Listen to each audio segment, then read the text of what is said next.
Good morning, gamers. Welcome back. So, I have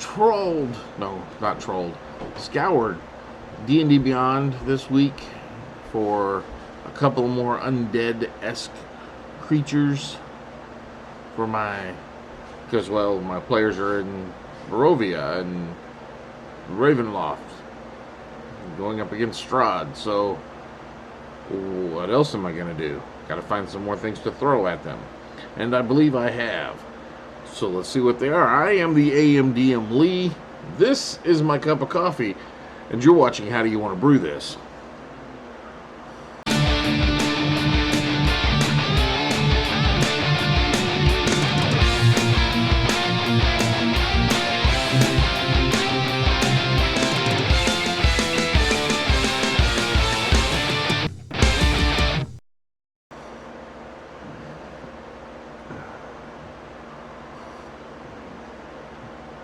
Still a little hot, but almost just right. So the first creature I've come across has a gangly walk. Imagine you're in a cavern, dungeon, going along, and you hear the sound of metal clinking up against stone.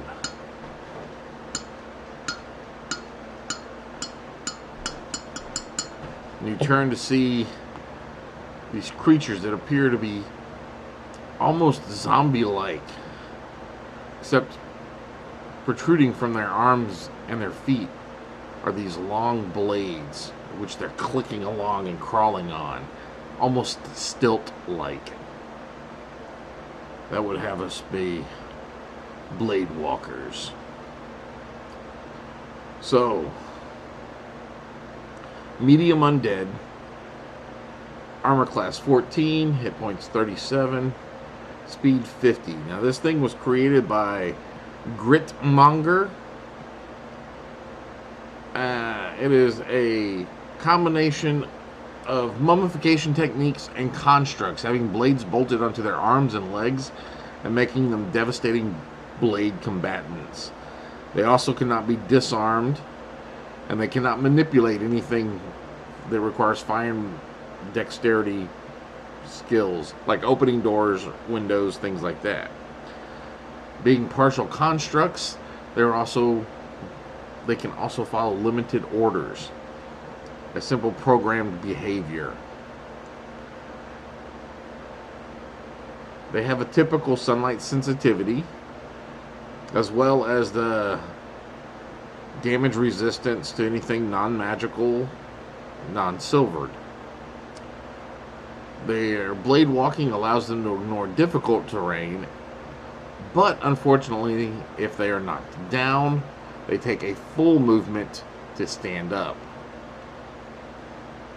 They have a multi-attack, so it gets basic 2 blade attacks at a +4 with a D8 +2 slashing.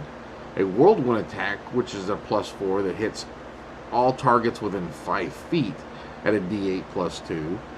A charge attack +4. Again, D8 +2 damage. Then they have to make a DC 13 save or be knocked prone. Once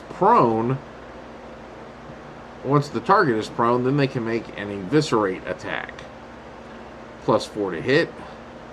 2D8 +4 slashing damage for an average of 13 points. As long as their target is prone, so they can just stand up and just... Oh, it's just... This image I've got is... Picture that girl from The Ring. You know, that whole crawling thing upside down, but now on stilts with blades. Yeah. This will be a fun... It's only a challenge rating 2. They're fairly... Looks like easy to hit, easy to kill. So for my current party, I would have to throw 5 or 6 of these things at them at a time to really even do anything other than annoy them. But a lower level party, a couple of these. Oh, if I was starting my Strahd at a lower level, these would definitely be introduced. I think they could be a real interesting edition. And they still may be. Alright, so the other thing I found, so that's one of them. This is definitely going to go into the collection. Oops, I'm going to add that to the collection. We're also going to vote it up. And then we're going to look at our other creature. Now, I have found some things on here that I want to post, but I will not, because of the... I don't think they're right for this channel. They're funny. I found some really funny things, but again, this is a family-friendly channel, and I don't necessarily believe that the things I found are quite family-friendly enough. But this one is. So let's... Where do we go? Where do we go? Let's take a look real quick at those poor unfortunate souls. This is an unfortunate soul. 18 armor class, 30 hit points, speed 40. Does not get affected by rough terrain, so no rough terrain. Damage vulnerability. It's vulnerable to radiant. Acid, cold, lightning. It's bludgeoning. If it's not magic, it's resistant. Immune to necrotic and poison. Immune to exhaustion, frightened, grappled, paralyzed, petrified, poised, prone, and restrained. Okay. So it's amorphous. This unfortunate soul can squeeze through a space as narrow as 1 inch. It has wall walking, so it can walk on all surfaces. Blind stealth. In dim light and darkness, the unfortunate soul closes its eyes and can take the hide action as a plus 14 if hides. If spotted, it can sneak attack. So as long as it closes its eyes, it can hide. Now that's interesting. I'm only invisible when I close my eyes and nobody looks at me. Sunrise evaporation. As the sun rises, the unfortunate soul evaporates out of existence until the following night. It takes double damage in this state. So I guess if you attack it while it's evaporating, it does double damage. Now let's get down here and find out. Let's see. Unfortunate soul was once an unfortunate humanoid that fell upon hard times and was abruptly killed while making a deal for its soul with a dark deity. Now it resembles a tall, thin humanoid shape, body of pure black shadow, impenetrable by light. Its eyes are bright projector lights that flash repeatedly as it thinks. But as soon as it closes its eyes, it almost completely vanishes. Alright, let's see what actions are available for this. Wisdom Drain. Plus 4 to hit. 5 feet reach. 2d6 plus 2. Necrotic damage. And the target's wisdom score is reduced by 1d4. The target amnesiac. If this reduces the wisdom to 0 and the target stops attacking. Otherwise, the reduction lasts until the target finishes a long rest. Target must make a wisdom saving throw of 15 or higher to reverse the effects, or if the unfortunate soul dies. Luckily, I've learned to read how some of these work. False memories. The target must pass a wisdom saving throw of plus 10 or gets confused and starts attacking allies for 2 turns. I'm sorry. I love it when that happens. Plea of pity. If about to be attacked by a melee attack, the unfortunate soul flashes a projector's eyes rapidly, implanting thoughts of pity, causing the attacker to step back and end its turn. If a wisdom saving throw higher than the attacker... If rolls a wisdom saving throw higher than the attacker's wisdom.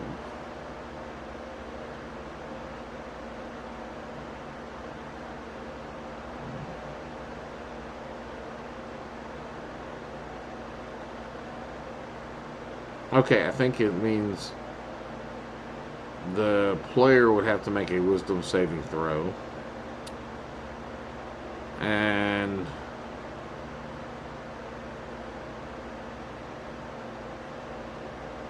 see, that's one of the things I would change on that. That's kind of confusing. I do like the basic concept behind this one. This was built by Magic Sky Daddy. Before I would add this into my game, I would definitely do some tweaking on it. Here and there. The blind stealth. Yeah, if it closes its eyes, it cannot see.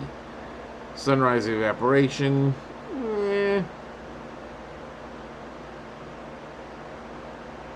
We'll see. Like I said, there's a few things, but I do love this wisdom drain, false memory, and the plea of pity is nice.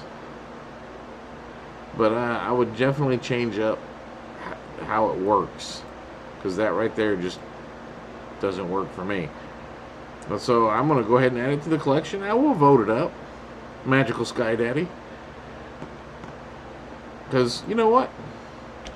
You put something on there, and it turns out it's not bad. So we'll see how it goes. Okay. I will say you need to look at your XP, because 3d8. Oh, +1 for the con. All right, because I was like 24 plus 3 is 27. And you have only +1 for your con, so the max you're going to get is 28 out of this hit points. So this needs to be reworked. That's the nerd in me. But those can be fixed. And that, my friends, is all I have for today. Remember, if you like these videos, please click on the like button. If you think someone else will like them, please click on the share button. Every like's an inspiration, every share is an advantage, and every subscription is an experience point.